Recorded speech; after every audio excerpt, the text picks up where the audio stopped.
হরিনাম সংকীর্তনের দিন বাড়িতে এলো জীবন্ত রাধা মাধব। রাধে রাধে বন্ধুরা, তোমরা সবাই কেমন আছো? আশা করছি তোমরা সবাই ভীষণ ভালো আছো। আমরাও কিন্তু বেশ ভালো আছি, কিন্তু ঠান্ডার জন্য গলার অবস্থা প্রচণ্ড খারাপ। তো বন্ধুরা, আজ হচ্ছে রবিবার, তোমাদের সবাইকে সাথে নিয়ে আজকের ব্লগটা শুরু করলাম। তো প্রথমেই দেখো, খুব ভোর ভোর উঠে এই যে হনুমান মঙ্গলা দিয়ে এই ব্লগটা শুরু করলাম। তো তোমাদের তো আগের ব্লগে দেখিয়েছিলাম যে আমাদের বাড়িতে হরিনাম সংকীর্তনের জন্য যে রান্নাটা হবে তার জন্য দুটো উনান করা হয়েছে। তো সেইগুলি আর কি রান্না বসানো হবে ভোর ভোর। তো সেই জন্যই দেখো, সিঁদুর, হলুদ আর তেল দিয়ে বড় মা ভালো করে উনুন পুজো আর কি করে দিল। তারপরে যে চাল, মিষ্টি, কলা, গামছা সব দিয়ে যে রাঁধুনি হয় তাকে দিতে হয় আর কি। তো এদিকে সব আগের দিনে রাত্রে আমাদের পাড়ার কয়েকজনকে বলা হয়েছিল, তো তারা সব এসে এই যে এত আনাজ কেটে দিয়ে গেছে। তো এরপর একে একে এগুলো আর কি রান্না বসানো হবে। তো সেই জন্য আর কি আগের দিনে কেটে রাখা আছে। তো এখনও কিছু সবজি আছে, তো সেগুলো সোমবার দিন দুপুরে রান্না হবে আর কি। তো এদিকে দেখো, আজকে মুড়ি খাবার, জলখাবার আর কি বানানো হয়েছিল ঘুগনি। তো এই বড় হাঁড়ি, এক হাঁড়ি বানানো হয়েছিল। তো এরপর কী বলো তো, সবাই মিলে একসাথে তো সব লাইন দিয়ে খাওয়া দাওয়া শুরু হয়ে যাবে। তো এদিকে দুটো জায়গা করে নেওয়া হয়েছে। আর এই যে আজকে তো পূর্ণিমা, তো আমাদের বাড়িতে তো অনেকেই অনেক খেতে আসেন, নিমন্ত্রণ থাকে। তো অনেক কী বলো তো বন্ধুরা, ওই পূর্ণিমা করে, তো সেই জন্য ভাতের সঙ্গে সঙ্গে লুচিরও ব্যবস্থা রাখতে হয়েছে। আর এই যে লুচি ছাঁকছে, তো আমাদের পাশের বাড়ির একজন কাকিমা, তো সেই কাকিমাই আর কি আমাদের অনেক নামের সময় এসে অনেক সাহায্য করে দিয়ে যায়। তো সেই জন্যই আর কি বলা হয়েছিল। তো কাকিমা এই লুচিগুলো ছাঁকছিল আর কি। তো এদিকে দেখো, টেবিল আর চেয়ার যেগুলো আছে সেগুলোকে কভার পরিয়ে পুরো রেডি করে রাখা হয়েছে। আর এদিকে কিন্তু যে রাঁধুনি ঠাকুররা অনেক রান্নাও বসিয়ে কমপ্লিট করে ফেলেছে। তো তারপর এই যে আজকে তো হরিনাম মানে নাম তো রাধা মাধবের নাম। তো এই যে সকাল 9টার সময় আর কি আরতির পর মানে নাম জোড়া হবে। তো এই যে হরে কৃষ্ণের মহামন্ত্র নাম মানে নাম যে মাইকে করা হবে, তো সেটা একদম তার পরের দিন 9টার সময় আর কি ছাড়া হবে। তো বাড়িতে তো একে একে অনেক আত্মীয় স্বজন এসেছিলো।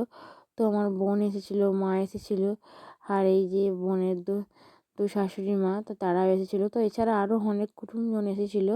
তো সেগুলো সব তোমাদের সাথে শেয়ার করা হলো না, কারণ এই কাজের মধ্যে আর কি বলো তো বন্ধুরা, আমি না ওই সবসময় তো ভিডিও করার টাইম পাইনি, তাই আর কি। তো এদিকে দেখো, আমি কিন্তু সুন্দরভাবে শাড়ি পরে রেডি হয়ে নিয়েছি এবং ছেলে কিন্তু এখন ঘুমাচ্ছে, সাথে বোনের মেয়েও ঘুমাচ্ছে। তো তাই দেখো, তারপর আমি কি বলো তো, সকাল সকাল স্নান সেরে রেডি হয়ে নিয়েছিলাম। তো না হলে মানে মানুষজন এলে তাদেরকে আদর আপ্যায়ন করতে করতে অনেকটা সময় চলে যাবে। তো এদিকে আমি বিকালবেলায় ছেলেকে নিয়ে একবার এলাম এই যে ঠাকুর বেদিতে। তো দেখো, আমি বললাম না কিছুটা বাড়িতে, আমাদের বাড়ি থেকে আর কি কিছুটা দূরে আর কি। তো সেই জন্যই আর কি অনেকটা হেঁটে মানে কিছুটা হেঁটে আসতে হয়। তো তারপর দেখো, এখানে কিন্তু হরিনাম সংকীর্তন একভাবেই হচ্ছে। আর এই যে আমার এই যে মহাপ্রভুর বেদি, যেখানে আজকে নাম সংকীর্তন হচ্ছে, এটা হলো সেই বেদি।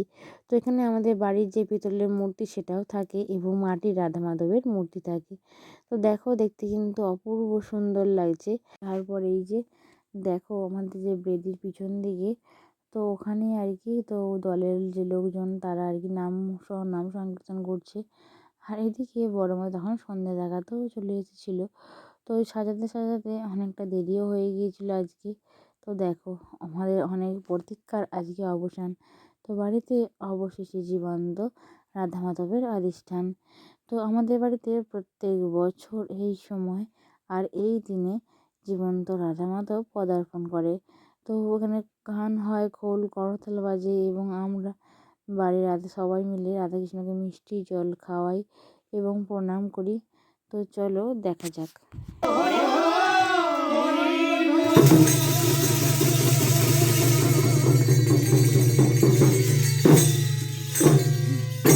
অন্ধকার আছে, অন্ধকার।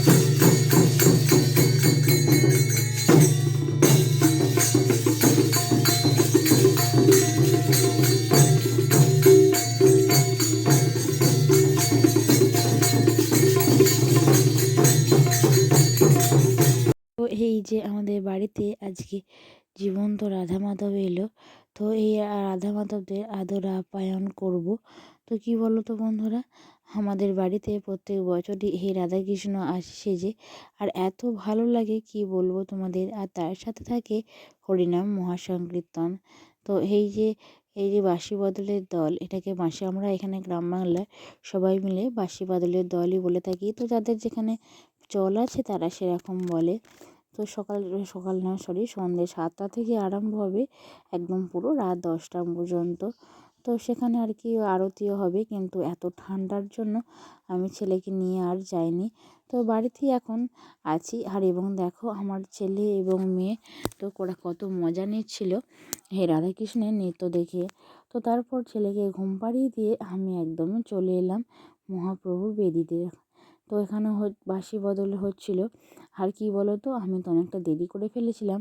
তো রাধা আর কৃষ্ণ যারা সেজেছিল তারা না নাচ নেচে প্রচণ্ড ক্লান্ত হয়ে পড়েছে এবং ওরা একদম বসে পড়েছিল।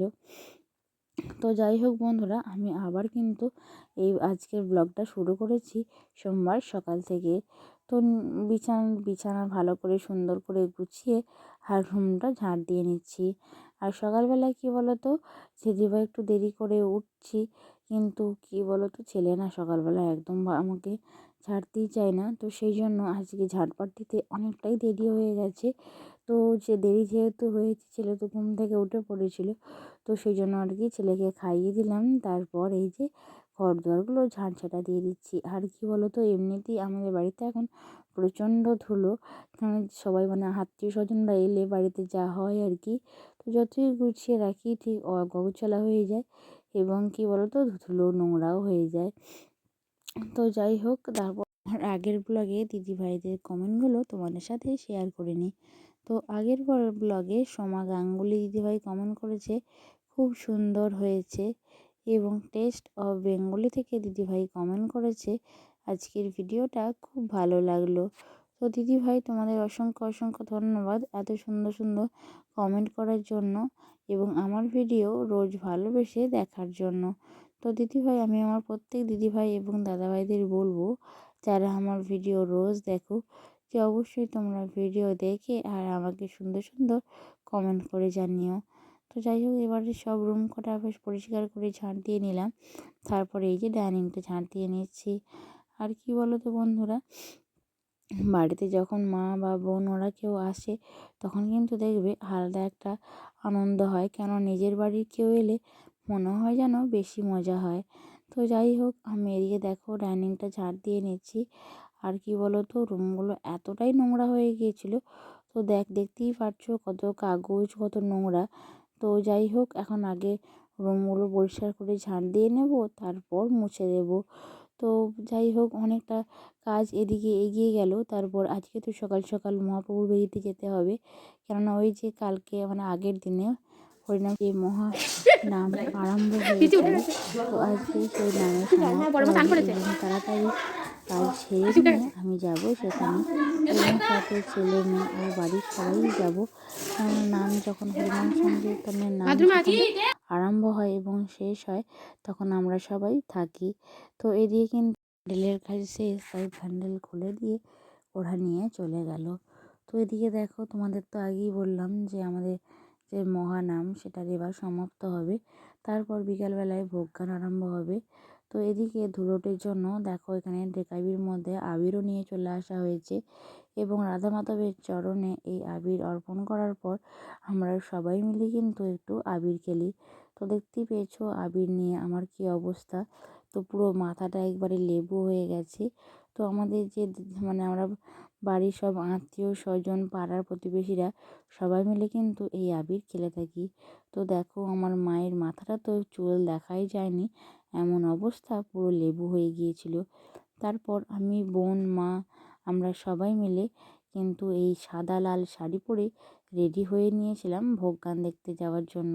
তো তখন আমাদের রুমের অবস্থাটা দেখো কেমন হয়েছে। তো আমার ছেলে এবং বোনের মেয়ে দুজনেই বিছানায় শুয়েছিল। তো সেই জন্য সব অগোছালো হয়ে গেছে। তো যাই হোক, রুম থেকে বেরিয়ে আমি এখন চলে এসেছি এই যে ভোগগান অনুষ্ঠানে। তো দেখতেই পাচ্ছ সামনে কত রকমের ভোগ সাজা আছে। এবং দেখো বন্ধুরা, আমি কিন্তু এখানে ভোগগান শোনার জন্য দেখো এই যে লাল আর সাদা শাড়িটা পরেছি।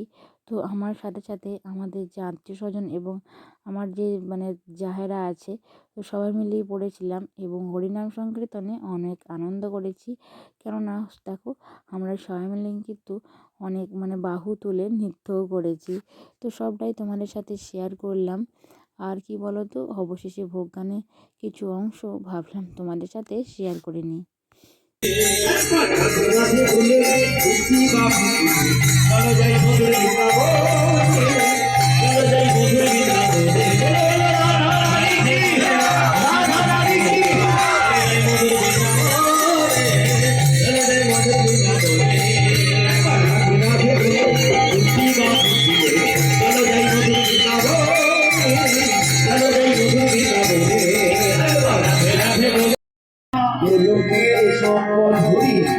সম্পদ হরি নাম সংকীর্তন। বন্ধুরা, ভোগ গান শেষে এরপরে দধিভণ্ডর পালা। এবং দধিভণ্ডের যে রিচুয়ালটা, এটা আমার কাকা শ্বশুর মশাই আর কি প্রত্যেক বছরই সম্পন্ন করে। তো একটা বড় যে কলসির ভিতরে দই এবং হলুদ জল নেওয়া হয় এবং সেটা সবার মধ্যে ছিটিয়ে দেওয়া হয়। আর তারপর কি বলো তো, এটা লাস্ট শেষে আর কি ভাঙা হয়। তো বন্ধুরা, আজকের মতো এখানেই শেষ করলাম। রাধে রাধে।